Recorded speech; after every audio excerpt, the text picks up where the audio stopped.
Jadi saya akan menggunakan waktu 10-15 menit atau 20 menit untuk memberikan argumen ekstra mengenai penggunaan bentuk plural di dalam Perjanjian Lama.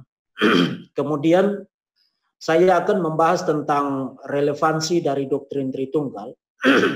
Tapi saya hanya akan secara khusus membahas tentang relevansi doktrin Tritunggal dengan memberikan eksposisi mengenai surat Efesus. Dan ini dimaksudkan untuk menolong kita melihat betapa vitalnya, betapa pentingnya doktrin Tritunggal. Bukan hanya dalam membentuk kerangka pengertian kita mengenai iman Kristen, tapi juga kita melihat bahwa doktrin ini adalah darah dan daging dari kekristenan. Tanpa doktrin ini, kekristenan bukan lagi merupakan kekristenan. Nah, sebelum saya mulai, saya ingin mengucapkan terima kasih kepada tim Verbum Veritatis yang bekerja sama dengan tim Iman Rasuli, ya, komunitas Iman Rasuli yang komunitas Iman Rasuli yang bekerja keras untuk acara ini bisa terlaksana.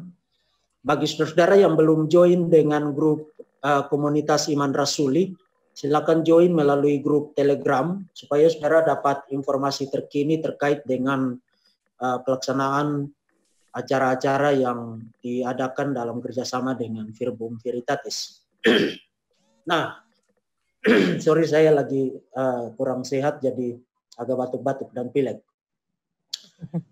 Saya dalam materi minggu lalu sudah perlihatkan bahwa doktrin Tritunggal itu diserang pada tiga area yang sangat signifikan. Yang pertama, orang mempertanyakan atau bahkan menolak bahwa doktrin Tritunggal memiliki dasar biblikal yang solid. Apakah doktrin Trinitas itu Alkitabiah? Jadi serangan itu ditujukan kepada biblical foundation-nya, dasar Alkitabiahnya. Dan mereka semata-mata menyatakan bahwa doktrin itu bukan hanya istilahnya yang tidak ada di dalam Alkitab, tapi even Alkitab tidak memberikan dasar apapun untuk orang mempercayai doktrin ini. Nah, mengenai isu ini saya telah mengalokasikan banyak sekali waktu. Minggu lalu itu kita menggunakan 3 jam untuk membahas tentang dasar Alkitab, Perjanjian Lama, Perjanjian Baru. Termasuk juga melihat bahwa ide mengenai pluralitas pribadi ilahi itu bukan hanya ada di dalam kekristenan, tapi juga ada di dalam Yudaisme Second Temple, Yudaisme Bait Suci Kedua. Nah, saudara-saudara yang belum mengikuti materi itu, saya persilakan nanti untuk menonton rekamannya di channel saya. Jadi serangan terhadap dasar Alkitabiah dari doktrin ini adalah sebuah serangan yang invalid, yang tidak valid, dan dapat dengan sangat gampang dijawab. Kemudian yang kedua, serangan pada aspek intelligibility-nya atau aspek kemasuk akalan. Nah, biasanya mereka yang menyerang doktrin Tritunggal pada area ini menyatakan bahwa doktrin Tritunggal itu berkontradiksi secara logis. Atau yang paling terkenal itu mereka mengatakan doktrin Tritunggal itu kalau diformulasikan secara matematis maka tidak masuk akal. Karena banyak orang Kristen yang juga tidak belajar tapi mau ngomong yang pernah mengatakan bahwa doktrin Tritunggal itu 1 + 1 + 1 sama dengan 1.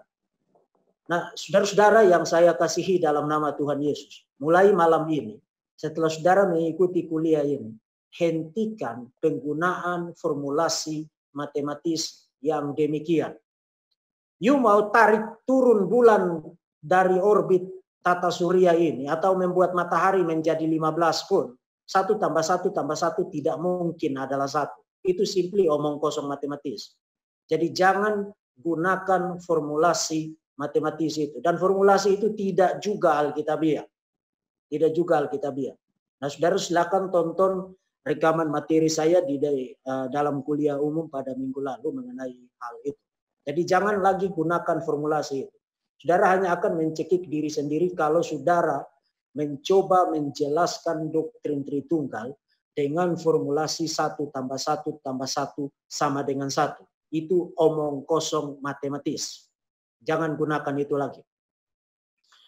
Kemudian mereka mengatakan doktrin Tritunggal itu berkontradiksi secara logis karena 3 pribadi bagaimana mungkin satu Allah. Nah, saya sudah jelaskan itu bukan kontradiksi logis. Semua orang yang tahu tentang definisi dari kontradiksi tahu bahwa rumusan doktrinal dari Tritunggal itu tidak berkontradiksi secara logis.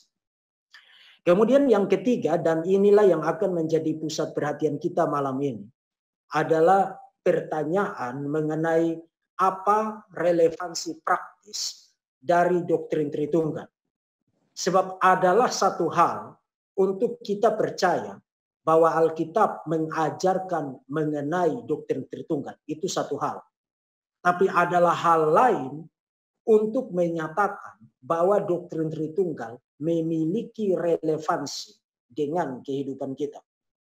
Jadi orang mencoba membedakan antara biblical foundation, kebenaran dari ajaran ini, dan kaitan praktisnya dengan kehidupan kita sehari-hari.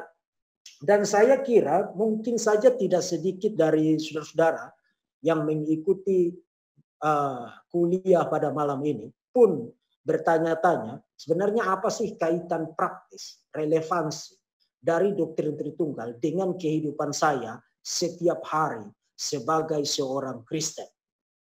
Nah, karena pertanyaan itu adalah satu pertanyaan yang sangat penting, meskipun berbahaya dan nanti akan saya perlihatkan. Maka malam ini kita akan mengalokasikan waktu khusus ini untuk membahas tentang pertanyaan tersebut. Nah, jadi itu adalah 3 area. Saudara perlu ingat 3 area ini. Sebab mau goyang kemanapun, siapapun yang mencoba mengajukan keberatan kritikal terhadap doktrin ini, dia pasti akan mengajukan keberatannya termasuk di salah satu dari ketiga kategori keberatan ini. Soal biblical foundation-nya, atau soal intelligibility-nya, kemasuk akalannya, atau soal relevansi praktis. Jadi saya kira saya sudah memberikan perlengkapan kepada saudara, memperlengkapi saudara soal biblical foundation dan soal intelligibility. Dan malam ini saya akan memperlengkapi saudara dalam kaitan dengan relevansi dari doktrin Tritunggal.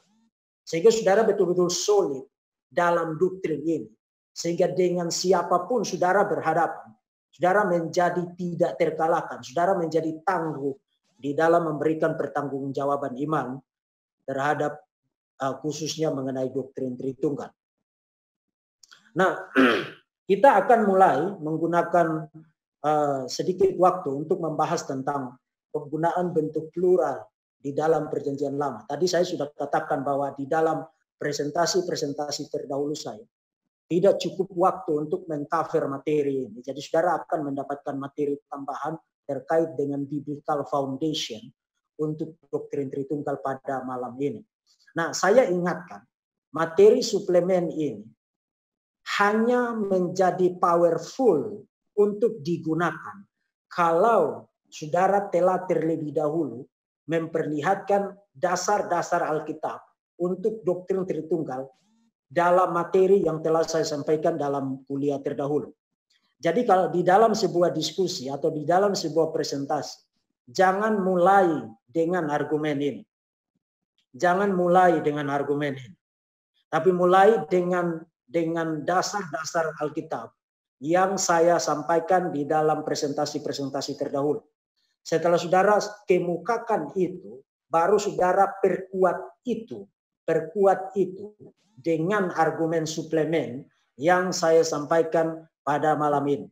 Jadi argumen pada malam ini lebih bersifat suplemen atau lebih bersifat koroboratif, tapi bukan merupakan main argumen, bukan merupakan argumen utama. Tapi kalau orang sudah nangkap poin saudara mengenai dasar-dasar yang sangat banyak yang sudah saya sampaikan dalam minggu lalu itu, maka ketika saudara menyampaikan argumen suplemen ini, argumen saudara mengenai doktrin Tritunggal itu menjadi tidak terbantahkan.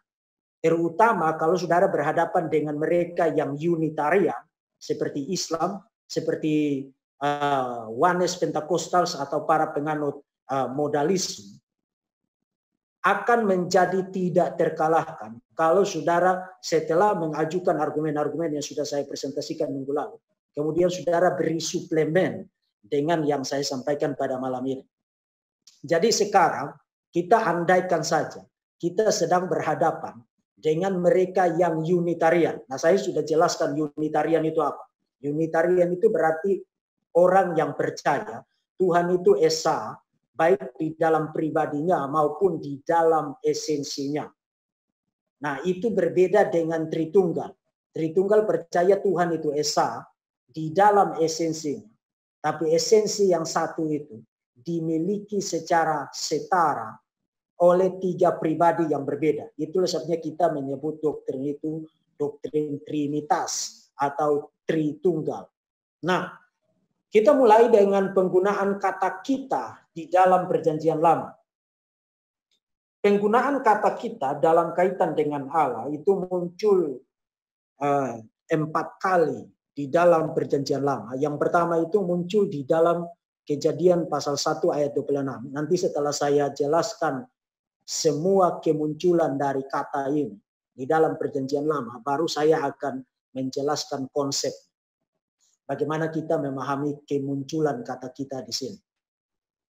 Nah, berfirmanlah Allah, baiklah kita menjadikan manusia menurut gambar. Nah, di dalam, kalau saudara baca di dalam terjemahan bahasa Indonesia, kata gambar di situ tidak mengandung kata kita. Tapi nanti saya akan perlihatkan bahwa di dalam bahasa aslinya, di dalam bahasa Ibrani ini, seharusnya diterjemahkan gambar kita dan rupa kita.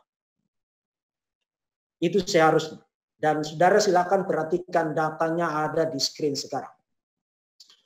Baiklah kita menjadikan, nah ase itu adalah kata kerja berbentuk kal imperfect, orang pertama jamak. Jadi 1 J di screen itu bukan 1 jam, tapi orang pertama jamak.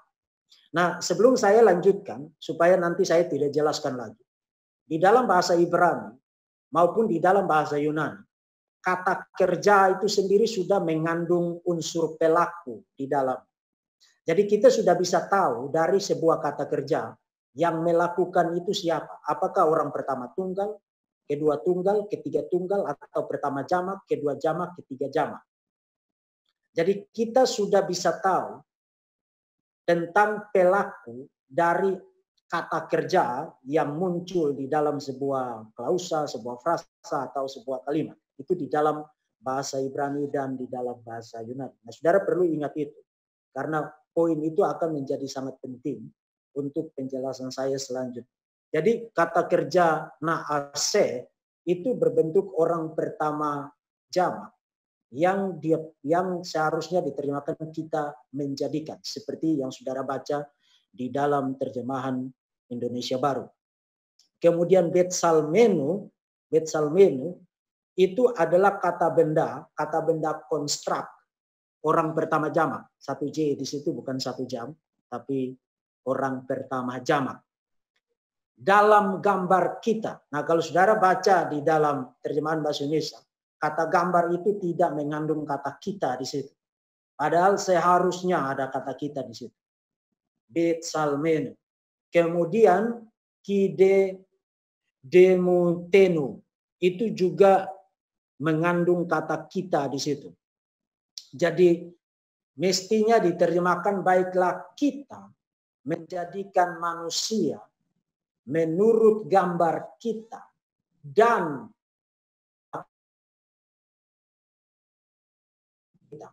in our likeness. Itu terjemahan literal dari Kejadian pasal 1 ayat yang ke-26. Nah, siapa kita di situ? Kita simpan dulu pertanyaan itu dan mari kita lanjutkan dengan data berikut. Kejadian pasal 3 ayat 22 ini pasca kejatuhan, setelah manusia jatuh ke dalam dosa. Kemudian berfirmanlah Tuhan Allah, sesungguhnya manusia telah menjadi seperti salah satu dari kita. Menjadi seperti salah satu dari kita. Dan kata bahasa Ibrani yang digunakan di situ adalah keahad mimenu. Keahad mimenu. One of us.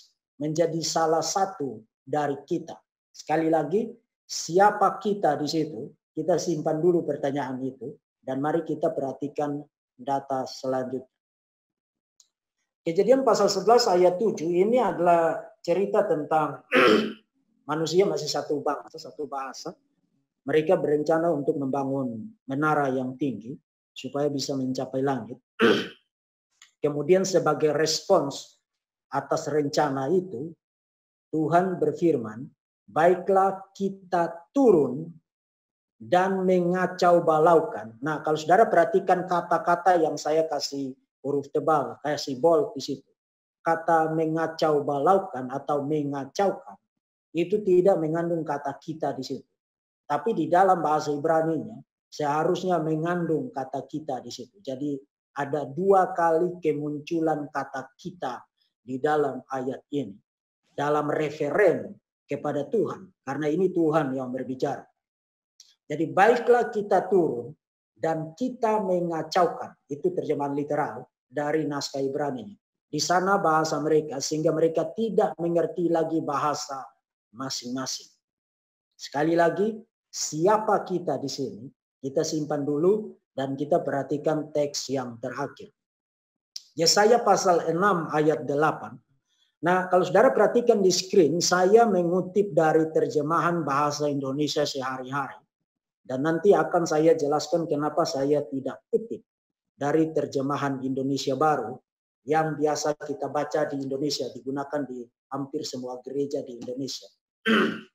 Lalu saya mendengar suara Tuhan berkata, siapa yang akan kuutus? Siapa yang akan menjadi pembawa berita kita? Jadi saudara perhatikan ada kata kita di situ. Konteksnya adalah penglihatan Yesaya. Yesaya melihat Tuhan duduk di atas tahtanya. Kemudian setelah dia direkonsiliasi oleh Tuhan, kemudian diikuti dengan pengutusan. Dan itu diawali dengan pertanyaan ini. Siapa yang akan kuutus, itu singular. Siapa yang akan pergi, atau di dalam bahasa Ibrani-nya bisa diterjemahkan secara literal, siapakah yang akan berjalan untuk kita. Nah, kenapa saya kutip dari versi terjemahan bahasa Indonesia sehari-hari? Karena di dalam terjemahan Indonesia Baru, Yesaya pasal 6 ayat 8, itu diterjemahkan dengan tunggal. Siapakah yang akan kuutus dan siapakah yang akan pergi untuk aku? Itu terjemahan yang salah. Nah, saya tidak tahu kenapa mereka terjemahkan orang pertama jamak di situ dengan orang pertama tunggal. Tapi itu terjemahan yang salah. Dan saya sudah perlihatkan juga ini bukan satu-satunya kesalahan terjemahan yang dilakukan oleh LAI Indonesia Baru terhadap teks-teks Alkitab. Tapi even Yesaya 63 pun salah diterjemahkan. Itu diterjemahkan dengan completely berkontradiksi dengan narasi penebusan di dalam Perjanjian Lama, seperti yang sudah saya jelaskan di dalam presentasi materi saya minggu lalu. Bukan hanya itu juga, tapi Wahyu pasal 22 ayat 1 dan ayat 3, waktu menerjemahkan tentang tahta Tuhan di situ, itu diterjemahkan dengan kesan ada 2 tahta, tahta Allah dan tahta anak domba. Itu terjemahan yang salah. Karena kata bahasa asli itu kata yang tunggal. Tronos, tunggal. Bukan tronoi.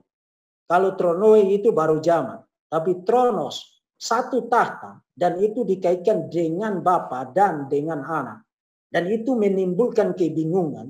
Sehingga bahkan di dalam kesempatan terdahulu saya sempat berdiskusi dengan Pak Rudi Yohanes atau sang debaters tentang isu itu. Karena orang membaca terjemahan yang salah dikerjakan oleh LAI Indonesia Baru.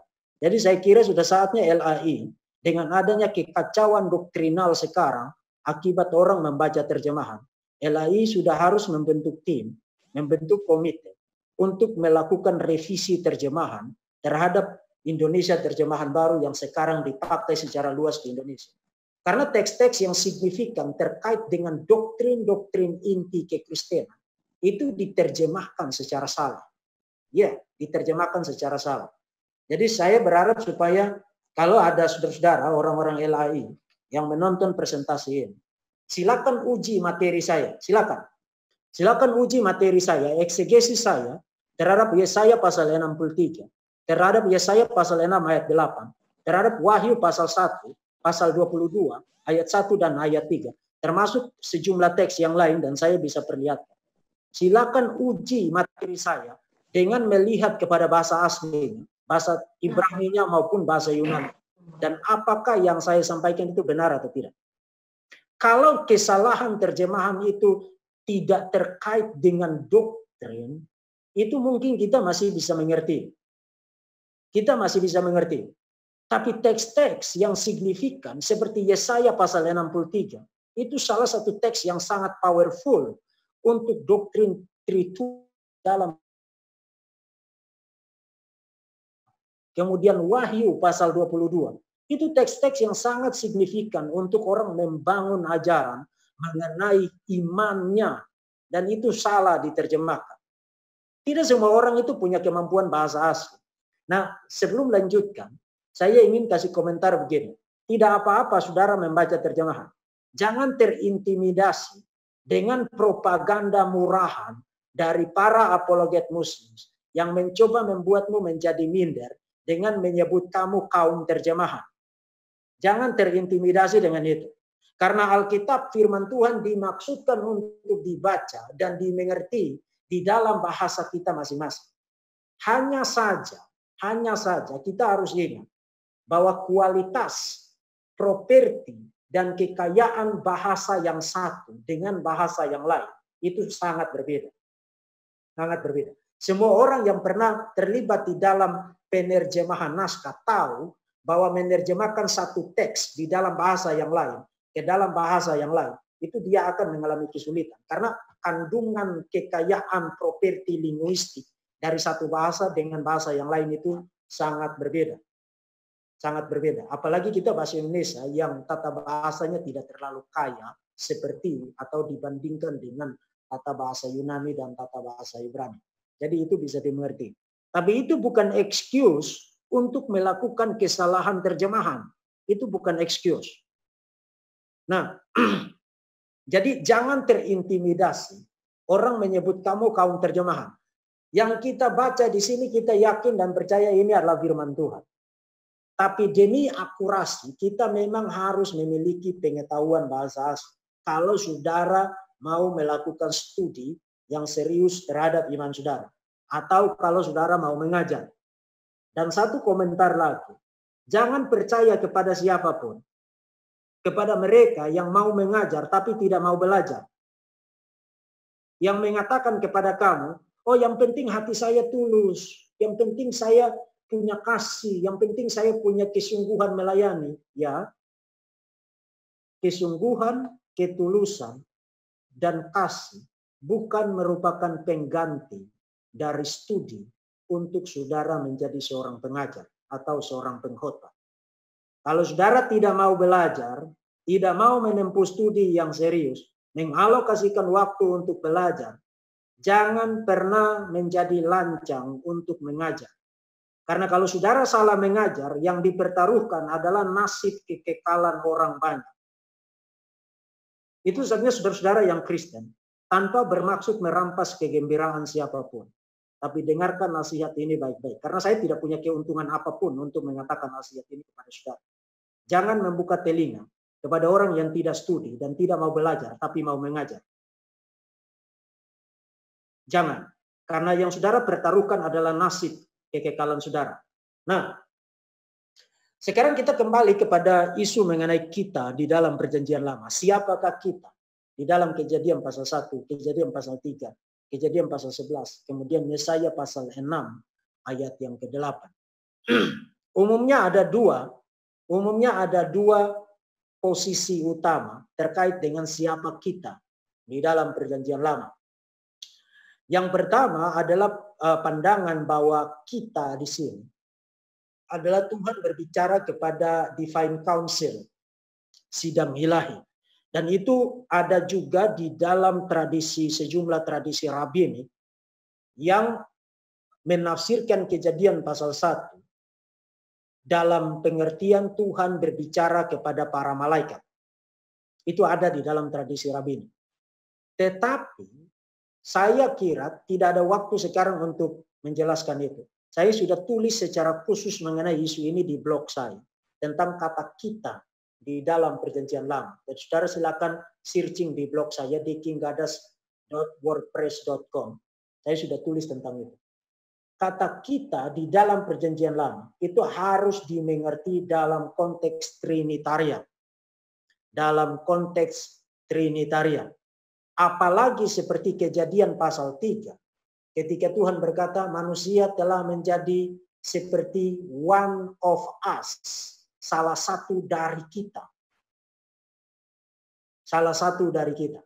Nah, jadi kata kita di dalam Perjanjian Lama dalam kaitan dengan Allah itu harus dimengerti dalam konteks Trinitarian. Nah, poin saya itu begini.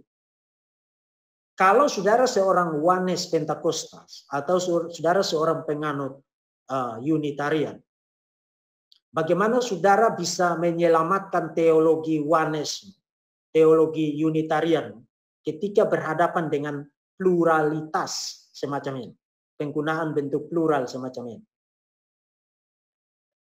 Teologimu langsung berantakan, langsung hancur karena teologimu tidak punya tempat untuk mengakomodasi bentuk plural semacam ini. Dan itulah kesulitan dari doktrin Tritunggal. Para penganut Tritunggal atau Trinitarian tidak ada masalah ketika berhadapan misalnya dengan Yesaya pasal 44 ayat 24. Aku menciptakan langit dan bumi seorang diri. Itu tidak ada masalah karena kita percaya Tuhan itu Esa kok. Tapi yang menganut Unitarianisme, yang menganut Oneness Pentakostalisme, yang menganut Sabellianisme, langsung berhadapan dengan poin mematikan bagi teologi sesat ketika berhadapan dengan data semacam ini. Karena teologimu tidak mengizinkan adanya data semacam ini. Sebagai seorang Trinitarian, saya expect ketemu penggunaan plural semacam ini. Tapi sebagai seorang Unitarian, you tidak expect ketemu bentuk plural semacam ini. Saudara ngerti maksud saya? Nah, sekarang kita lanjutkan. Bukan hanya ada penggunaan kata kita dalam kaitan dengan Allah, tapi juga penggunaan kata mereka dalam kaitan dengan Allah yang subjeknya adalah Elohim dan subjeknya adalah Allah. Saya tunjukkan 3 teks dari Perjanjian Lama. Kejadian pasal 20 ayat 13. Ketika Allah, saya kasih tanda kurung kurawal, itu tambahan dari saya. Nanti saya akan perlihatkan kenapa saya tambahkan. Ketika Allah menyuruh aku mengembara keluar dari rumah ayahku, berkatalah aku kepada istriku, tunjukkanlah kasihmu kepadaku, yakni katakanlah tentang aku di tiap tempat di mana kita tiba. Ia saudaraku. Nah, ini konteksnya adalah Abraham ada di tanah Negeb, kemudian Sarah istrinya itu diambil oleh Raja Abimelek karena Sarah itu cantik. Nah, sebelum mereka berangkat, Abraham pesan kepada istrinya, kalau orang tanya, jangan bilang saya ini suamimu, tapi bilang aja saudaramu, karena nanti mereka bunuh saya gara-gara kamu. Dan memang itu terjadi, raja itu mengambil Sarah dengan maksud untuk dijadikan sebagai istri atau selir. Tapi Tuhan mencegah kejahatan itu terjadi dengan menampakkan diri kepada raja itu pada malam itu sebelum dia menghampiri Sarah. Dan kemudian raja itu memanggil Abraham. Lalu Abraham menjelaskan kepada dia bahwa dia disuruh oleh Tuhan untuk keluar dari negeri nenek moyang. Nah, saudara perhatikan kata-kata yang saya kasih bold di sini. Allah menyuruh aku mengembara. Kemudian saudara ingat penjelasan saya tadi tentang kata kerja. Di dalam kata kerja itu sendiri kita sudah tahu siapa pelakunya. Apakah orang pertama, kedua, ketiga tunggal atau pertama, kedua, ketiga jamak. Nah, di dalam bahasa Ibrani-nya hitu oti Elohim, kata hitu mengembara, menyuruh mengembara, itu adalah kata kerja orang ketiga jamak. Nah, orang ketiga jamak itu mereka. Kalau orang ketiga tunggal itu dia. Jadi mereka menyuruh mengembara. They cause to wander. Mereka menyuruh mengembara. Nah, mereka di situ siapa? Elohim. Saudara perhatikan di screen itu. Elohim. Jadi Elohim menyuruh Abraham keluar dari negeri nenek moyangnya. Dan ketika Abraham berbicara mengenang kembali hal itu, dia bilang menggunakan satu kata kerja, menyuruh mengembara, itu kata kerja yang subjeknya atau pelakunya adalah orang ketiga jamak. Dengan kata lain, klausa ini, hitu oti Elohim, kalau diterjemahkan secara literal, Allah mereka menyuruhku mengembara. Nah, bukan Allah mereka, tapi Allah di situ ketika dikaitkan dengan kata kerja itu sendiri pelakunya adalah orang ketiga jamak. Dengan kata lain, Abraham ini bukan seorang Unitarian. Abraham ini bukan seorang Yohanes Pentakostas. Abraham adalah seorang Trinitarian. Setidaknya dia mengakui ada plurality di dalam diri Allah. Itu sebabnya dia menggunakan satu kata kerja, orang ketiga jamak. Nah, 3J di situ bukan 3 jam, tapi orang ketiga jamak. Mereka menyuruhku mengembara. Itu oti Elohim. Itu Kejadian pasal 20 ayat 13. Nah, kalau Alkitab itu ditulis dari perspektif Unitarian,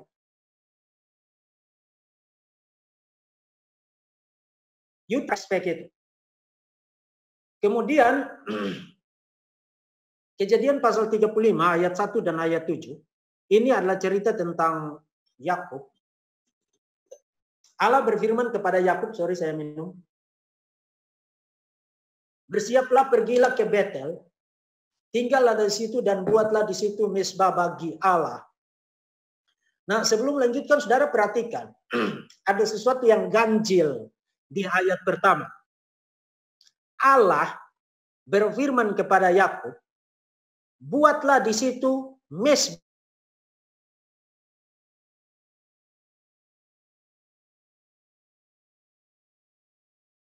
Bilang, buat mezbah bagi aku. Tapi dia menggunakan ekspresi orang ketiga, bagi Allah. Nah, in case kalau saudara bertanya-tanya kenapa itu menjadi ganjil, saudara perhatikan ayat ke-7, ini masih konteks yang sama. Ini Yakub taat kepada perintah ini. Didirikannya mezbah di situ dan dinamainya tempat itu El Bet-El, karena Allah telah menyatakan diri kepadanya di situ. Nah, saudara perhatikan. Kata menyatakan diri, telah menyatakan diri, adalah sebuah kata nifal, perfect, orang ketiga jamak. Mereka telah menampakkan diri. Mereka telah menyatakan diri. Mereka telah menyatakan diri. Jadi saudara perhatikan, di dalam bagian ini, kalau saudara merasa aneh dengan ayat yang pertama, saudara tidak usah aneh. Karena di ayat ke-7, Yakub menggunakan sebuah kata kerja, mereka menyatakan diri. Dan subjek dari mereka menyatakan diri di situ adalah Elohim. Ha Elohim. Niglu, Elau, Ha Elohim. Allah, mereka menyatakan atau telah menampakkan diri kepadanya. Nah, jelas Yakub bukan seorang Yohanes Pentakostas. Yakub adalah seorang Trinitarian. 2 Samuel pasal 7 ayat 23. Dan bangsa manakah di bumi seperti umatmu Israel, yang Allahnya pergi membebaskannya menjadi umatnya, untuk mendapat nama baginya dengan melakukan perbuatan-perbuatan yang besar dan dahsyat bagi mereka, dan dengan menghalau bangsa-bangsa dan para Allah mereka dari umatnya. Ini adalah sebuah bagian yang bicara tentang redemption, penebusan yang dikerjakan oleh Yahweh, melepaskan Israel dari kekangan perbudakan di Mesir. Dan di sini dikatakan Allahnya pergi membebaskannya. Nah, kalau saudara perhatikan kata pergi, went, di dalam bahasa aslinya, di dalam bahasa Ibrani-nya. Sorry. Fokus itu. Di dalam bahasa Ibrani-nya, itu adalah kata kerja kal perfect, orang ketiga jamak. Mereka pergi. Jadi kalau diterjemahkan literal klausa itu, Allahnya mereka pergi menebus atau membebaskan bagi dirinya. Jadi yang melakukan tindakan penebusan itu, pembebasan itu adalah Elohim.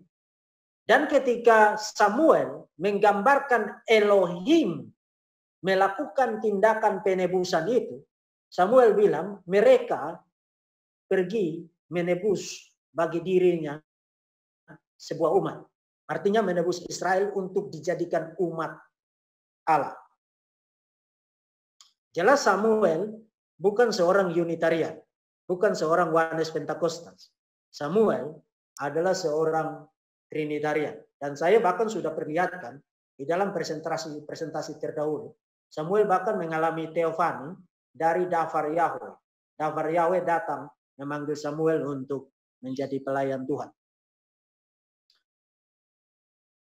Bukan hanya itu, tapi juga Alkitab Perjanjian Lama menggunakan bentuk-bentuk jamak yang tidak mungkin digunakan kalau Perjanjian Lama itu ditulis dari perspektif teologi Unitarian. Tidak mungkin. Karena ketika bicara tentang Yahweh, Pengkhotbah pasal 12 ayat 1, ingatlah akan penciptamu, itu tidak muncul di dalam terjemahan Indonesia Baru, muncul dalam bentuk tunggal. Ingatlah akan penciptamu pada masa mudamu. Padahal di dalam bahasa aslinya, saudara perhatikan yang huruf merah di bawah screen itu. Di dalam bahasa aslinya itu adalah kal participle jamak. Jadi mestinya diterjemahkan creators, pencipta-pencipta.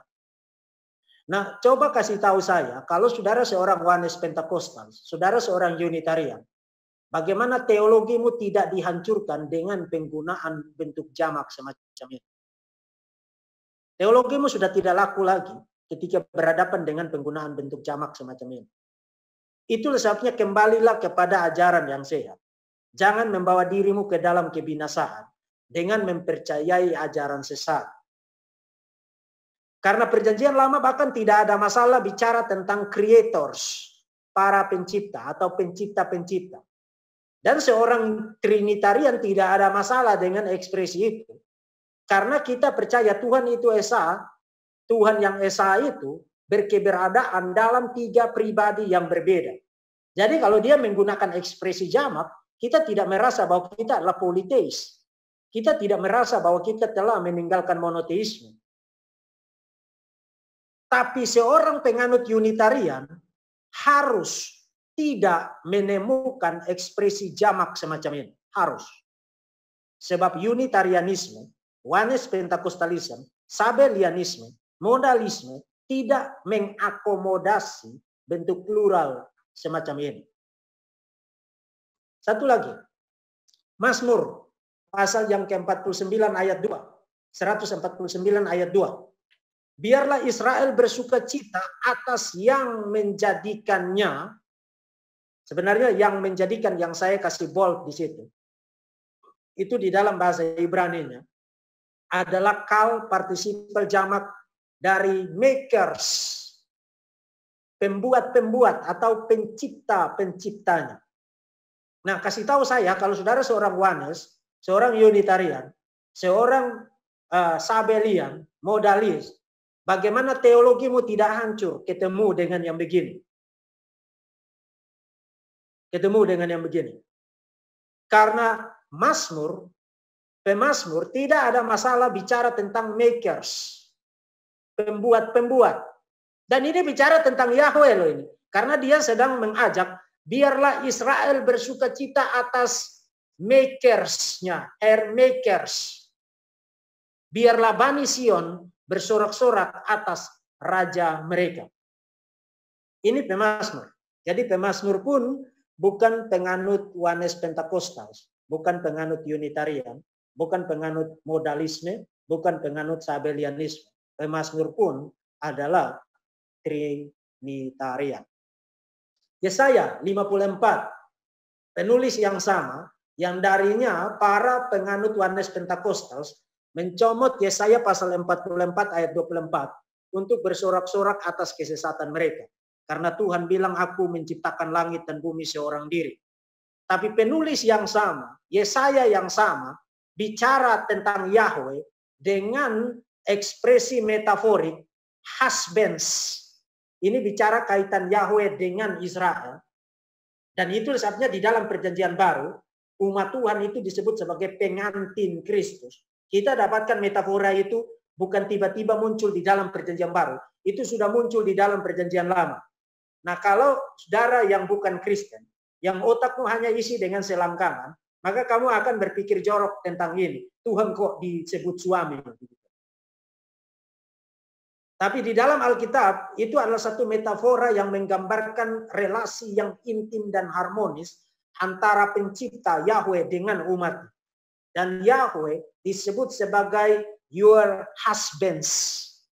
Bukan husband, tapi husbands. Suami-suami. Dan kata yang saya kasih bold situ, yang menjadikan, itu adalah kata yang dalam bahasa Inggrisnya kalau diterjemahkan makers. Makers. Pembuat, pencipta. Nah, sekali lagi kasih tahu saya, Joshua Teu dan kawan-kawan dan para penganut ajaran sesat Oneness Pentakostalisme, modalisme, Sabelianisme, yang petantang-petenteng ke sana ke sini sok ngerti Alkitab. Kasih tahu saya bagaimana teologi Oneness Pentakostalisme bisa diselamatkan berhadapan dengan Yahweh yang disebut dengan bentuk plural husbands dan makers. Bagaimana? Tidak bisa. Tinggalkan ajaran sesat itu dan kembali kepada ajaran yang sehat. Supaya saudara diselamatkan. Kalau tidak, saudara pasti akan masuk ke dalam neraka. Saudara pasti akan masuk ke dalam neraka. Pasti. Dan nanti saya akan perlihatkan. Nah, jadi sampai di sini, penggunaan bentuk-bentuk jamak ini, kita, mereka, makers, creators, husbands, itu hanya bisa diakomodasi koheren di dalam teologi Trinitarian. Hanya bisa koheren di situ. Hanya bisa koheren diakomodasi di dalam teologi Trinitarian tanpa saudara jatuh ke dalam politeisme. Tapi penggunaan bentuk jamak semacam ini adalah sesuatu yang mematikan ajaran sesat bernama Oneness Pentakostalisme yang coba dijual oleh Joshua Teu dan kawan-kawannya.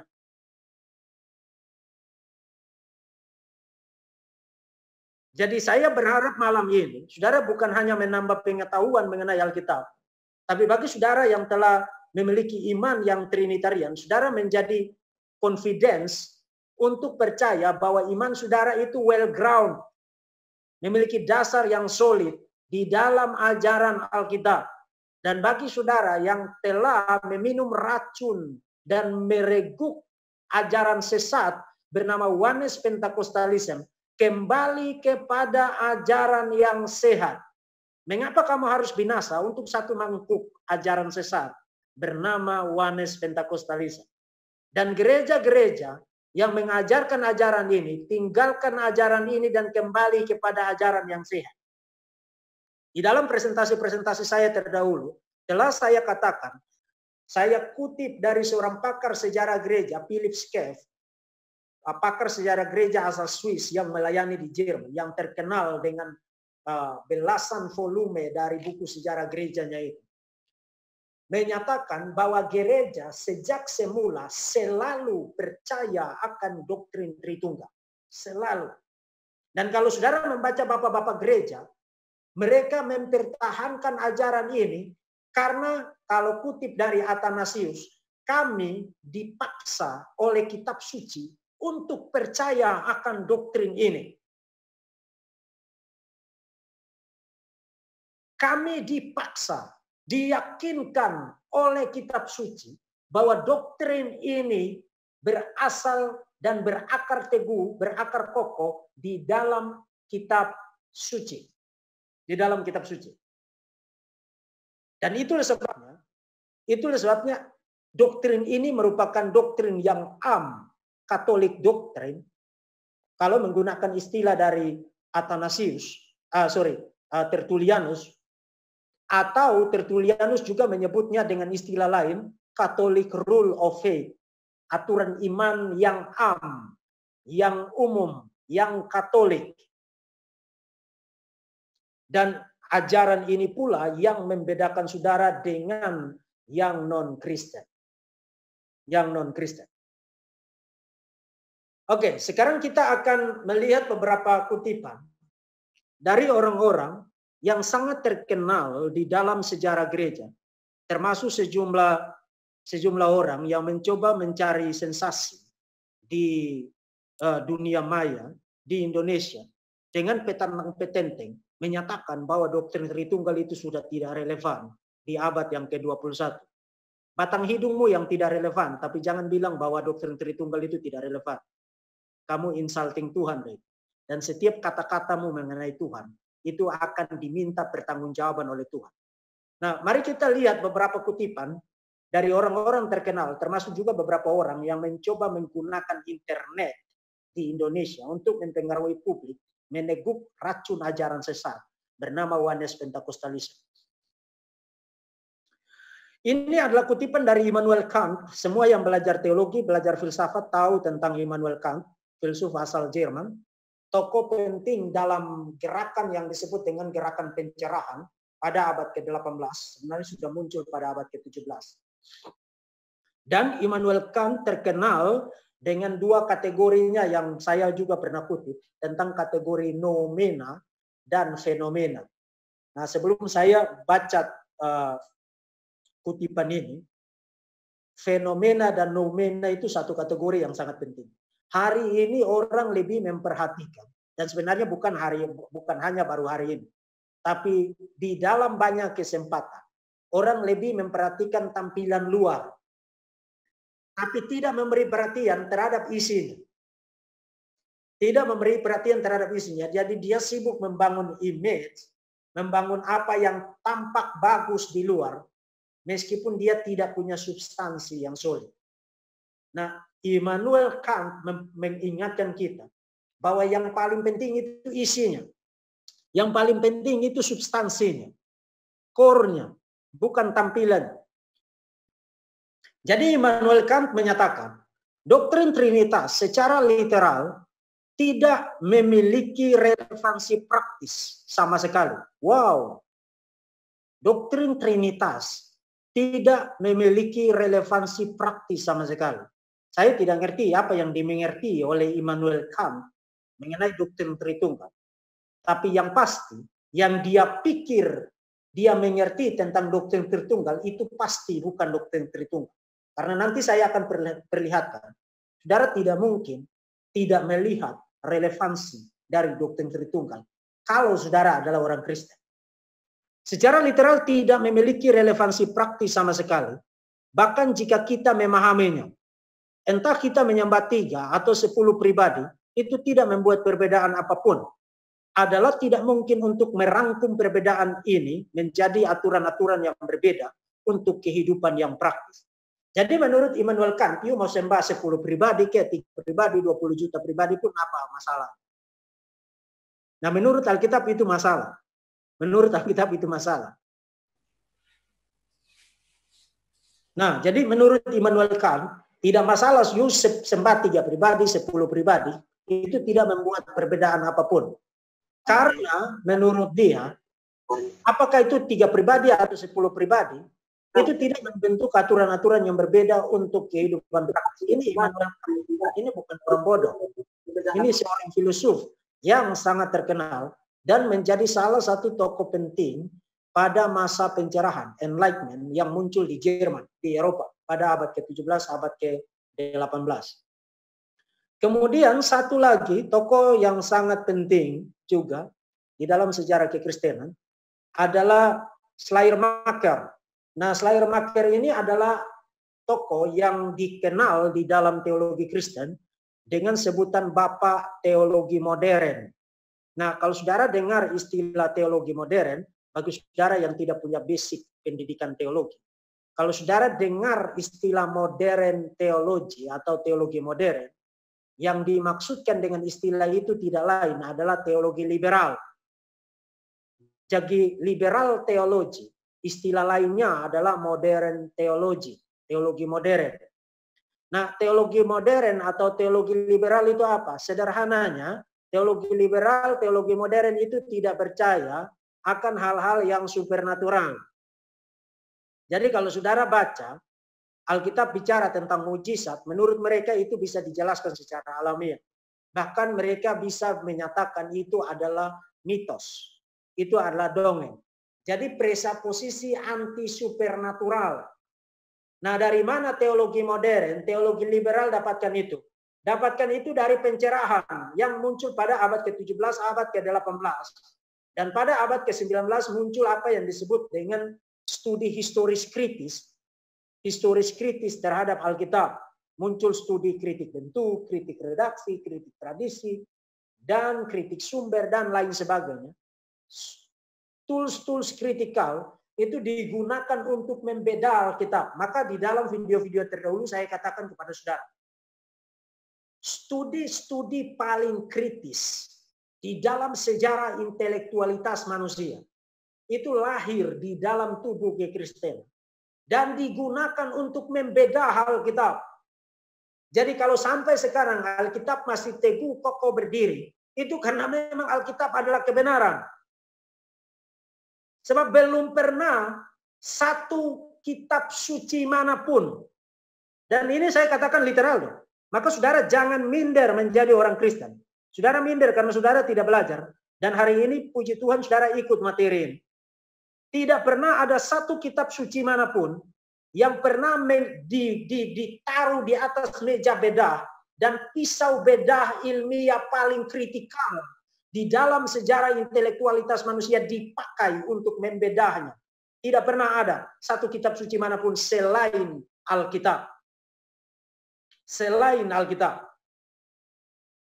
Semua studi kritis, you name it, kritik redaksi, kritik bentuk, kritik tradisi, kritik sejarah, kritik sumber, semua itu dipakai untuk mengutak-atik, scrutinizing Alkitab, dan Alkitab sampai sekarang masih teguh kokoh berdiri. Hanya bisa demikian karena satu alasan, Alkitab adalah kebenaran. Maka sungguh patut bisa kasihani karena hanya satu jualan omong kosong di media yang mengiming-imingkan kamu dengan retorika-retorika manis, kemudian kamu meninggalkan imanmu dan meninggalkan kekristenan dan meninggalkan Kristus. Itu sungguh patut dikasihani. Bagi saudara yang malam ini ada di ruangan di dalam sesi ini dan sedang meragukan imanmu, saya katakan kepada saudara, dan saya mengatakan ini bukan sekadar supaya membuat telinga saudara enak dengar, tapi saya katakan ini berdasarkan hasil studi. Saya sudah 21 tahun belajar teologi. Jadi saya tidak mengatakan ini asal mangap sekarang.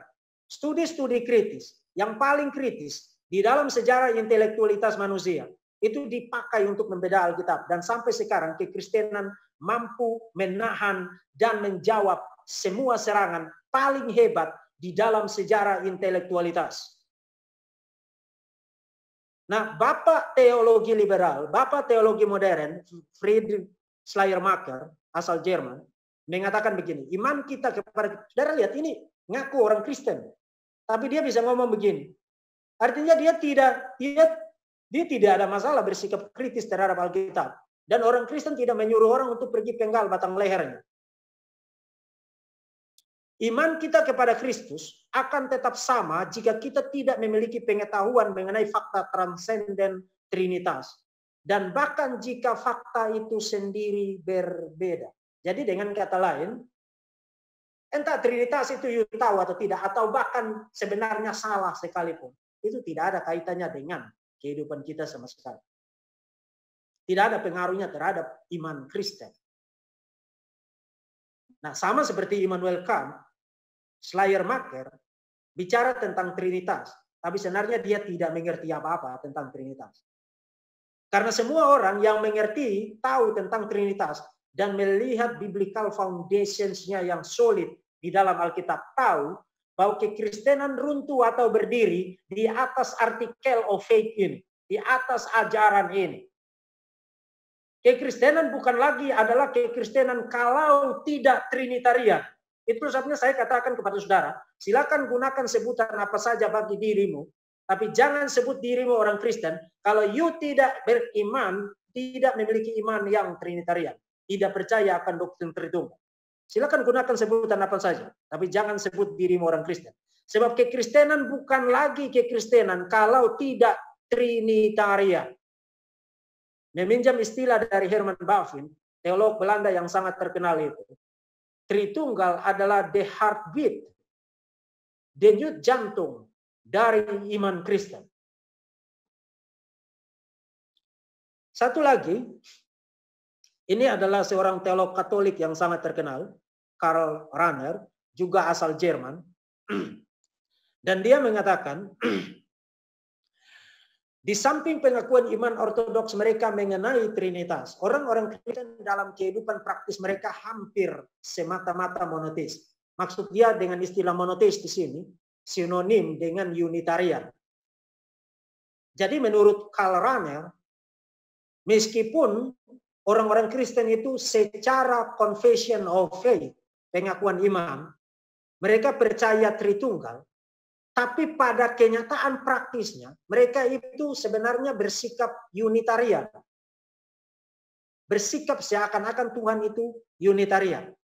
Nah, sampai di sini mungkin kita masih berkesimpulan bahwa oke, Karl Rahner semata-mata mengemukakan pengamatan terhadap kondisi nyata, kondisi di lapangan, kondisi di dalam tubuh kekristenan. Tapi mari kita baca terus kutipan dari Karl Rahner. Kita harus bersedia. We must willing to admit, itu kata-kata dari Karl Rahner. Kita harus bersedia untuk mengakui bahwa kalau doktrin Trinitas dibuang, wow, kalau doktrin Trinitas dibuang sebagai sebuah kesalahan, sebagian besar literatur agama akan tetap hampir tidak berubah. Dengan kata lain, kalaupun terbukti doktrin Tritunggal itu dibuktikan mutlak salah, kemudian dibuang dari kekristenan, itu tidak mengubah banyak hal di dalam tubuh kekristenan, di dalam sistem doktrinal dari kekristenan. Itu Karl Rahner. Karl Rahner. Nah, kenapa saya kutip dari Karl Rahner? Karena saudara harus ingat, meskipun berbeda dalam aspek-aspek tertentu, tapi doktrin Tritunggal itu diimani baik di dalam gereja Katolik maupun di dalam gereja Protestan. Diimani baik di dalam gereja Katolik maupun di dalam gereja Protestan. Jadi saudara jangan salah loh. Saya kutip dari Karl Rahner, tidak berarti bahwa gereja Katolik itu tidak percaya Tritunggal. Ini adalah orang-orang yang nyelene dari tradisi suci yang telah diturun alihkan di dalam sejarah, dan orang-orang banyak telah membayar itu dengan kepala, dengan nyawa mereka untuk mempertahankan ajaran yang sehat ini. Jadi orang-orang nyelene semacam ini mengatakan bahwa meskipun Trinitas itu salah, who cares, itu tidak ada pengaruhnya bagi kekristenan. Tidak ada pengaruhnya bagi kekristenan. Bukan hanya ini, mari kita baca lanjutan dari kutipan dari Karl Rahner. Orang dapat merasakan untuk kepentingan katekismus kepala dan hati. Maksudnya untuk kepentingan pengajaran, bukan sesuatu yang dicetak. Gagasan kekristenan mengenai inkarnasi tidak berubah sama sekali jikapun tidak ada Trinitas. Dengan kata lain, orang tidak akan ada pengaruh mengenai doktrin Tuhan menjadi manusia, inkarnasi. Meskipun Trinitas itu salah. What? Yesus berkali-kali bahwa dia datang diutus oleh Bapa. Dan setelah dia naik ke surga, dia minta kepada Bapa supaya dia dan Bapa mengutus seorang penolong yang lain, Roh Kudus. Jadi bagaimana bisa doktrin Trinitas kalau dibuang dari kekristenan tidak ada pengaruh untuk doktrin inkarnasi? Bagaimana bisa? Nah, saya tidak mengerti Tritunggal merek apa yang dipahami oleh Karl Rahner. Tapi jelas itu bukan Tritunggal yang diajarkan oleh Alkitab. Dia sedang menyerang orang-orang Jerami di sini. Menyerang strawman di sini. Sebab doktrin Tritunggal yang diajarkan Alkitab menentukan roboh atau tetap kokohnya kekristenan. Menentukan kekristenan itu tetap berdiri kokoh atau tidak. Itu doktrin Tritunggal. Dan ini adalah dua manusia yang mencoba mencari pengikut di bumi Indonesia dengan menorehkan nama mereka di dalam sejarah sebagai pengajar sesat jadi-jadian, menggunakan internet untuk mempengaruhi orang-orang yang lemah, orang-orang Kristen yang tidak baik, tidak cukup baik diperlengkapi, dan ditonton oleh ratusan ribu publik di Indonesia. Dan tidak sedikit orang-orang Kristen ketika kita membahas tentang Trinitas datang ke pembahasan kita dan mencaci maki kita karena orang-orang ini. Karena orang-orang ini. Dan saudara perhatikan, ini adalah screenshot dari judul live mereka berdua. Kata Allah Tritunggal sudah tidak relevan di abad 21. Pastor Joshua Fitur Paul Zeng. Lalu di thumbnailnya ditulis stop penggunaan kata dan konsep Allah Tritunggal yang tidak alkitabiah. Nah, saudara ingat tadi 3 area yang saya perlihatkan kepada saudara, kata doktrin Tritunggal diserang, biblical foundation dan relevansi. Dan 2 orang ini sedang menggugat doktrin ini pada 2 aspek ini, biblical foundation dan relevansi. Nah, untuk 2 orang ini binasalah bersama kesesatan. Sebab Bapak Gereja seperti Tertullianus, waktu melawan Praxeas yang modalis, yang sabelian, yang kemudian nanti tampilan masa kininya adalah Ones Pentakostals, yang dijual oleh Joshua Theo, Tertullianus menyebut Praxeas sebagai pelayan setan. Sebagai pelayan setan.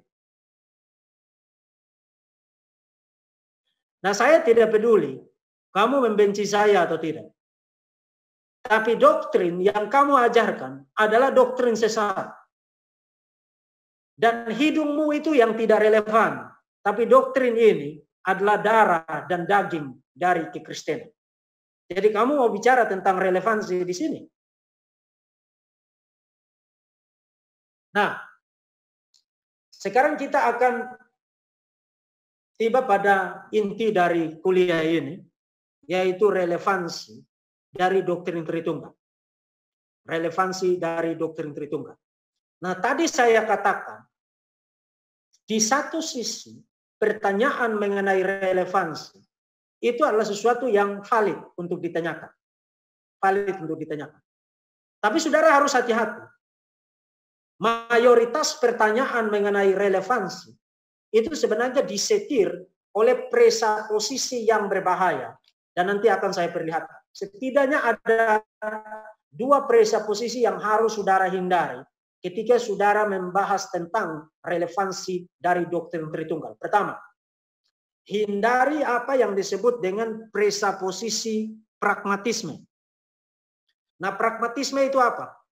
Pragmatisme adalah satu konsep yang percaya bahwa ukuran kebenaran termasuk sistem pemikiran atau doktrin-doktrin adalah kebergunaan praktisnya. Sederhananya begini. Nah, apa gunanya you percaya doktrin Tritunggal kalau doktrin Tritunggal tidak kasih you makan? Jadi orang mencoba mengukur kebenaran berdasarkan relevansinya, kebergunaannya bagi dirinya. Bagi diri. Nah, nanti saya akan kasih tanggapan untuk presuposisi itu. Tapi saudara perhatikan lagi satu lagi konsep yang berbahaya di bawahnya, relativisme. Kebenaran itu bersifat subjektif, tidak mutlak, tidak objektif, individual dalam arti itu kan menurut kamu, itu kan menurut kamu, menurut saya begini. Jadi hanya pada level opini individu-individu. Dan relatif dalam arti tidak mutlak.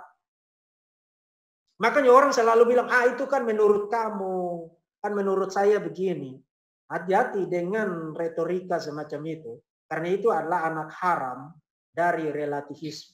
Nah, pragmatisme dan relativisme adalah dua konsep yang invalid, yang menghancurkan dirinya sendiri.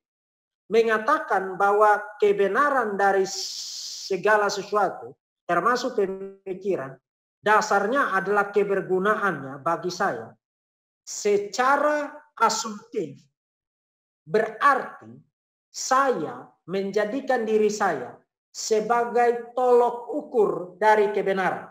Dan bukan hanya saya, tapi jauh lebih spesifik. Saya menjadikan needs-nya saya, kebutuhannya saya, sebagai tolok ukur dari kebenaran. Dan itulah persis dari apa yang disuruh oleh setan di Taman Eden. Menjadikan diri sendiri sebagai ukuran kebenaran. Itu yang disebut dengan autonom. Auto dan nomos. Nomos itu hukum, auto itu diri sendiri. Jadi menjadikan diri sendiri sebagai acuan, sebagai patokan untuk menilai kebenaran. Jadi kita bukan lagi tunduk kepada kebenaran, kebenaran di atas kita melandasi. Tapi kita berdiri di atas kebenaran sebagai hakim, kemudian menentukan mana yang benar dan salah. Dan ukurannya adalah apakah itu berguna bagi saya atau tidak. Dengan kata lain, you menjadikan dirimu sendiri sebagai berhala. Jadi ini konsep yang sangat berbahaya, pragmatisme. You menjadikan dirimu sendiri sebagai ukuran dari kebenaran, dan itu berarti you menjadikan dirimu sebagai berhala. Mengangkat dirimu sebagai Tuhan, dan Tuhan tunduk kepada kamu. Tuhan ngomong, kamu bilang sabar dulu Tuhan, itu benar kalau itu berguna bagi saya. Itu benar kalau kasih saya 10.000 di dompet saya. Itu benar kalau taruh beras di dalam periuk saya. Kamu sedang menjadikan dirimu berhala dan menjadi hakim atas kebenaran. Relativisme jauh lebih berbahaya lagi dan bahkan jauh lebih gampang untuk diperlihatkan kesalahannya. Karena relativisme itu bersifat menghancurkan dirinya sendiri. Bersifat menghancurkan dirinya sendiri. Self-defeating. Dan menolak dirinya sendiri. Self-refuting. Jadi hati-hati bicara tentang relevansi atau pragmatisnya, praktisnya. Makanya saya selalu antena saya, alarm saya langsung berbunyi. Kalau orang pergi ke gereja, dan yang dia inginkan adalah yang praktis-praktis. Seakan-akan kalau itu tidak praktis dalam tanda kutip, dalam arti tidak ada kaitannya secara langsung dengan saya, maka itu tidak benar. Nah, orang semacam ini, dia ada di gereja, kelihatan seperti menyembah Tuhan, tapi dia sedang datang ke gereja dengan menjadikan dirinya sebagai berhala yang duduk manis di sana, dan dia tidak tunduk kepada kebenaran. Dan lebih celaka lagi, para pengkhotbah, para hamba Tuhan melayani para berhala ini, mengikuti tuntutan mereka, dan tidak lagi berkhotbah tentang doktrin, tidak lagi berkhotbah tentang ajaran dengan alasan tidak praktis. Dengan alasan tidak praktis, tidak relevan. Dan kita hidup di dalam bahaya semacam ini. Kita hidup di dalam bahaya semacam ini. Nah, dengan mengesampingkan dan berwaspada terhadap bahaya-bahaya ini, sekarang mari kita lihat tentang relevansi dari doktrin Tritunggal. Dan saya akan perlihatkan berdasarkan surat Efesus bahwa doktrin Tritunggal adalah darah dan daging dari kekristenan. Nah, kecuali kalau saudara berpandangan bahwa darah dan daging itu tidak relevan, maka saudara silakan berkesimpulan bahwa doktrin Tritunggal itu tidak relevan. Atau kalau mengikuti metafora dari Herman Bavinck, denyut jantung iman Kristen. Kalau saudara berpandangan bahwa denyut jantungmu tidak relevan bagi saudara, maka silakan saudara berpandangan bahwa doktrin Tritunggal tidak relevan bagi saudara. Nah, untuk melihat itu, mari kita kembali kepada kitab suci. Kembali kepada biblical text. Surat Efesus, saya sudah tulis naskah lengkap eksegesis saya, eksposisi saya terhadap isi surat Efesus. Dan semua teks yang saudara lihat di screen sekarang, itu ada di paper yang telah saya publikasikan di Akademia Edu. Nah, seperti yang saudara lihat, ini teks yang sangat banyak. Teks yang sangat banyak. Efesus pasal 1 sampai pasal 6. Kalau saya jelaskan semua, maka kita sampai lusa kita belum selesai. Jadi, saudara dapat gambaran umumnya, download paper saya, yang tadi sudah di-share oleh panitia kepada saudara, pelajari isinya, dan jadilah bertumbuh di dalam Tuhan, untuk melihat relevansi dari doktrin Tritunggal, berdasarkan surat Efesus. Nah, saya bisa perlihatkan kepada saudara dari banyak bagian, termasuk dari banyak literatur, termasuk juga dari banyak topik.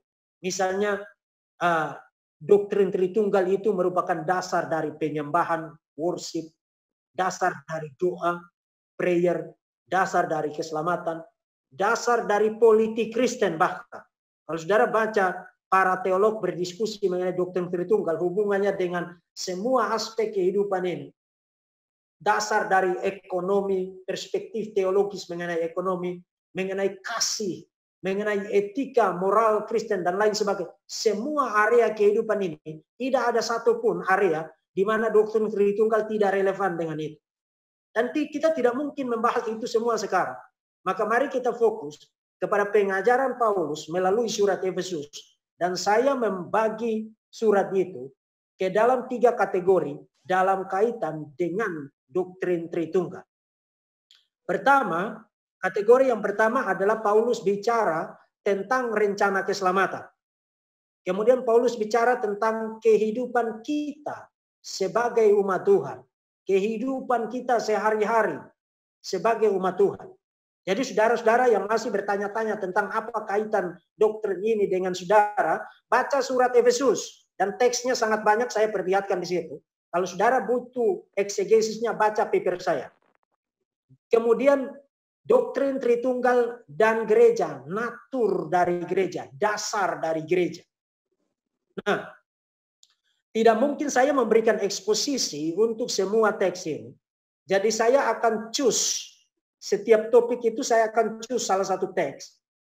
Mengenai rencana keselamatan, saya akan choose pasal 1 ayat 3 sampai 14. Saya kasih eksposisi singkatnya. Kemudian mengenai kehidupan kita sebagai jemaat atau sebagai orang Kristen, saya akan choose dari Efesus pasal 5 ayat 18 sampai 20. Kemudian mengenai gereja, natur, sifat dasar dari gereja, saya akan choose dari pasal 4 ayat 4 sampai dengan ayat 6. Jadi saya hanya akan kasih eksposisi untuk 3 teks itu, untuk setiap topik. Teks-teks yang lain telah saya berikan eksposisinya secara detail di paper saya yang 17 halaman di Akademia Edu. Saudara silakan baca itu untuk memperlengkapi pengetahuan saudara. Nah, karena itu saya akan minta kepada panitia untuk membaca Efesus pasal 1 ayat 3 sampai dengan ayat yang ke-14. Ya, pembacaan Alkitab saat ini diambil dari Efesus 1 ayat 3 sampai 14. Berkata demikian, kekayaan orang-orang yang terpilih. Ayat 3, terpujilah Allah dan Bapa Tuhan kita Yesus Kristus, yang dalam Kristus telah mengaruniakan kepada kita segala berkat rohani di dalam sorga.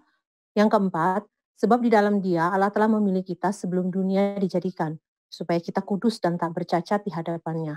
5. Dalam kasih Ia telah menentukan kita dari semula oleh Yesus Kristus untuk menjadi anak-anaknya, sesuai dengan kerelaan kehendak-Nya.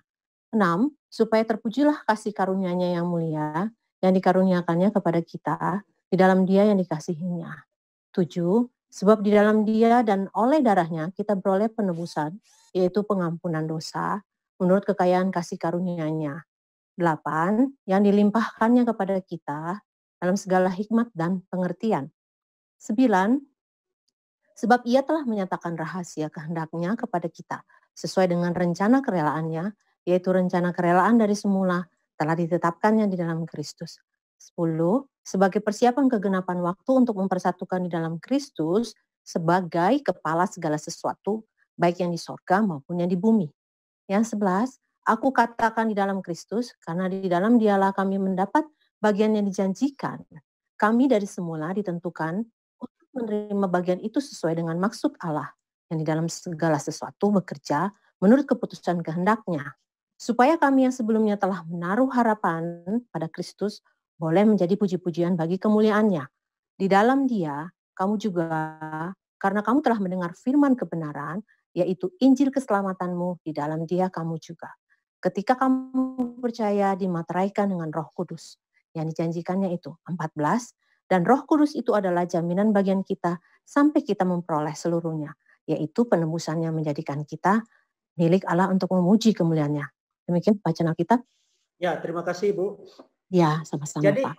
Efesus pasal 1 ayat 3 sampai 14 itu bicara tentang rencana keselamatan yang dimulai dari kekekalan, kemudian dieksekusi di dalam sejarah, dinyatakan di dalam sejarah, di dalam ruang dan waktu, dan itu digenapi di dalam kekekalan di masa depan ketika Kristus datang kedua kali. Jadi ini teks yang bicara mulai dari kekekalan yang lampau, masa sekarang, dan klimaksnya, konsumasinya atau penggenapannya di dalam kekekalan di masa depan.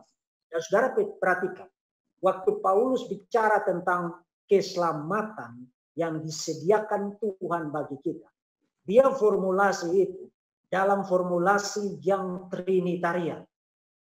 Formulasi yang trinitarian. Ayat 3 sampai dengan ayat 6, Paulus bicara tentang karya Bapa bagi kita untuk keselamatan kita. Ayat 3 sampai dengan ayat 6. Itu karya Bapa untuk keselamatan kita. Bapa memilih kita dan menetapkan kita. Nah, singkat saja, kata menetapkan di situ digunakan bentuk partisipel. Dan di dalam bahasa Yunani, bentuk partisipel itu dimaksudkan untuk menjelaskan klausa utamanya. Dengan kata lain, Bapa memilih kita dengan cara menetapkan kita untuk diselamatkan di dalam Kristus. Jadi karya keselamatan itu dimulai dengan pemilihan Tuhan menetapkan kita untuk diselamatkan. Diselamatkan di dalam Kristus. Itu sebenarnya ayat 7 sampai dengan ayat 12 bicara tentang karya Kristus. Jadi ayat 3 sampai ayat 6 bicara tentang karya Bapa untuk keselamatan kita.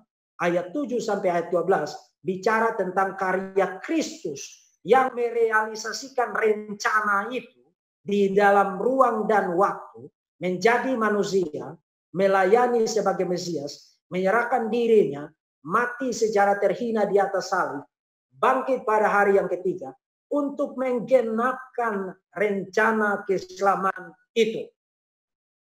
Dan ayat 13 sampai dengan ayat 14 bicara tentang peran Roh Kudus untuk keselamatan kita.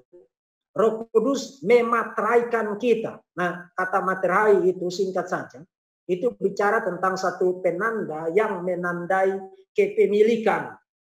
Dengan kata lain, kita dimateraikan oleh Roh Kudus berarti kita ditandai sebagai milik Tuhan. Dan itulah sebabnya di dalam kitab Wahyu, itu bicara tentang ada dua tanda. Kalau you menerima tanda dari setan, maka you akan berhadapan dengan murka anak domba. Kalau you menerima tanda dari anak domba, maka you akan berhadapan dengan murka setan. Itu muncul di dalam Wahyu pasal 13, pasal 14, dan sebenarnya juga sudah muncul di dalam Wahyu pasal yang ke-11. Jadi hanya ada dua macam orang di dalam dunia ini. Mereka yang dimateraikan menjadi milik Tuhan oleh Roh Kudus, atau mereka yang menerima materai tanda dari setan untuk menjadi milik setan. Untuk menjadi milik setan. Dan Roh Kudus bukan hanya memateraikan kita untuk menjadi milik Tuhan, tapi dia juga menjadi arabon, ayat yang ke-14. Arabon itu di dalam bahasa Yunani, itu diambil dari konteks dagang. Yang arti literalnya adalah down payment, bayaran awal atau jaminan awal. Dan jaminan awal itu memastikan bahwa nanti di masa depan kita akan menerima seluruh janji keselamatan yang telah sempurna dikerjakan oleh dan melalui Kristus. Oleh dan melalui Kristus. Jadi Bapa, Anak, Roh Kudus, ketiganya terlibat secara aktif di dalam karya keselamatan. Di dalam karya keselamatan. Dengan kata lain, hari ini you mengklaim dirimu sebagai orang Kristen, mengklaim dirimu sudah diselamatkan oleh Tuhan.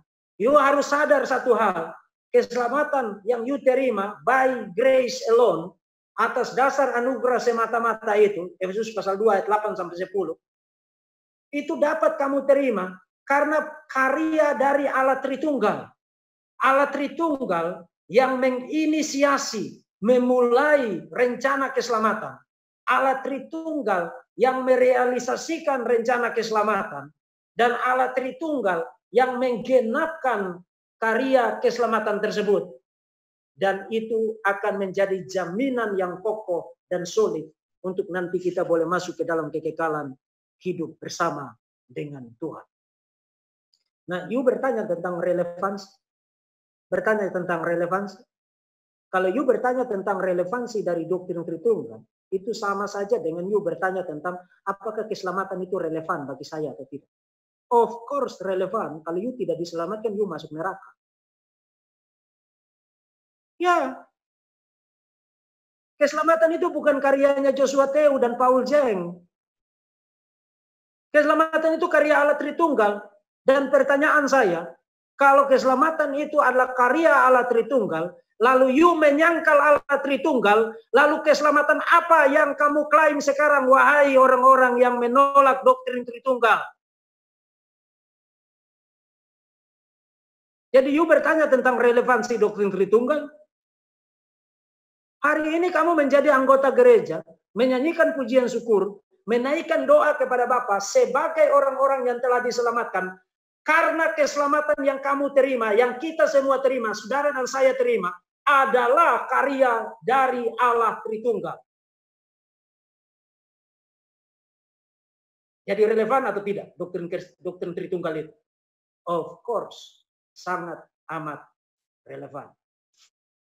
Nah, supaya singkat saja, karena ini sudah 8:30 ya, kita alokasi waktunya 2 jam aja. Saya sudah terlalu panjang kayaknya. Efesus pasal 2 ayat 5 sampai dengan 18 ini bicara tentang kehidupan kita sebagai orang Kristen. Jadi yang pertama tadi bicara tentang karya keselamatan, rencana keselamatan. Yang kedua itu bicara tentang kehidupan kita sebagai orang Kristen setiap hari. Nah, kita akan lihat Efesus pasal 5 ayat 18 sampai 21 dibacakan oleh panitia. Efesus 5 ayat 18 sampai 20 berbunyi demikian. Efesus 5 ayat 18 sampai 20. Ya. Dan janganlah kamu mabuk oleh anggur, karena anggur menimbulkan hawa nafsu, tapi hendaklah kamu penuh dengan Roh. 19. Dan berkata-katalah seorang kepada yang lain dalam mazmur, kidung puji-pujian dan nyanyian rohani, bernyanyi dan bersoraklah bagi Tuhan dengan segenap hati. 20. Ucaplah syukur senantiasa atas segala sesuatu di dalam nama Tuhan kita, Yesus Kristus, kepada Allah dan Bapa kita. Dan ayat 21, dan rendahkanlah dirimu seorang kepada yang lain di dalam takut akan Kristus. Nah, saudara perhatikan, Itu adalah nasihat praktis.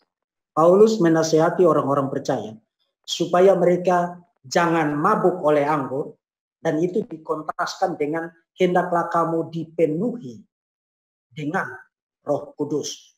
Nah, Saudara perhatikan, meskipun pasal 5 ayat 18 sampai 21, saya kasih eksposisi sedikit karena banyak orang salah paham karena membacanya di dalam terjemahan jadi tidak bisa melihat fitur-fitur di dalam bahasa asli. Di dalam ayat-ayat ini 18 sampai 21 sebenarnya hanya ada satu kata kerja dan berbentuk perintah. Hanya ada satu kata kerja berbentuk perintah yang positif, yaitu hendaklah kamu dipenuhi oleh Roh Kudus. Lalu waktu Paulus bicara tentang berkata-kata dengan mazmur, kidung pujian, nyanyian rohani, bernyanyi dan bersorak bagi Tuhan, mengucap syukur ayat 20, merendahkan diri seorang terhadap yang lain. Kalau kita baca di dalam terjemahan bahasa Indonesia itu terkesan seperti perintah-perintah yang lain yang sejajar dengan dipenuhi oleh Roh Kudus atau dipenuhi dengan Roh Kudus. Kelihatannya begitu. Tapi sebenarnya tidak. Kenapa? Karena berkata-kata dengan mazmur ayat 19, kemudian bernyanyi bersorak ayat 19, mengucap syukur ayat 20, merendahkan diri ayat 21. Itu tidak muncul di dalam bentuk imperatif. Tidak muncul di dalam bentuk perintah. Tapi muncul dalam bentuk partisipel. Partisipel. Nah, di dalam bahasa Yunani, bentuk partisipel itu dimaksudkan untuk menjelaskan kata kerja utamanya. Dengan kata lain, sederhananya, Paulus sedang bilang begini, bukti dari orang dipenuhi dengan Roh Kudus atau dipenuhi oleh Roh Kudus adalah dia berkata-kata dengan mazmur, kidung pujian, nyanyian rohani, bernyanyi, bersorak bagi Tuhan, mengucap syukur, merendahkan diri satu sama lain. Jadi hal-hal praktis ini adalah bukti dari orang dipenuhi dengan Roh Kudus. Atau karakteristik apa sih ciri-cirinya orang yang dipenuhi dengan Roh Kudus? Mereka berkata-kata dengan mazmur, kidung pujian, nyanyian rohani, bernyanyi, bersorak bagi Tuhan, mengucap syukur senantiasa, merendahkan diri seorang terhadap yang lain. Nah, sebelum saya bahas tentang aspek Trinitarian, saudara perhatikan baik-baik. Semua hal-hal praktis ini dimotivasi bukan oleh law, bukan oleh hukum, tapi oleh teologi. Oleh teologi. Kekristenan itu bukan religion of law, bukan agama hukum. Bukan. Meskipun law, hukum, memainkan peran yang sangat penting di dalam sejarah pewahyuan. Itu kita akui itu. Tetapi core, inti dari kekristenan itu bukan law. Bukan. Sebab even ketika Paulus memberikan nasihat praktis semacam ini pun, dia mendasarkan itu bukan kepada law, tapi kepada teologi. Dan teologi yang saya maksudkan di sini adalah teologi yang Trinitarian. Di ayat 18, dia bicara tentang hendaklah kamu dipenuhi dengan roh. Kemudian di bagian akhir dari perikop itu, ucaplah syukur senantiasa segala sesuatu dalam nama Tuhan kita Yesus Kristus. Kemudian, dan Bapa kita, dan kepada Allah dan Bapa kita.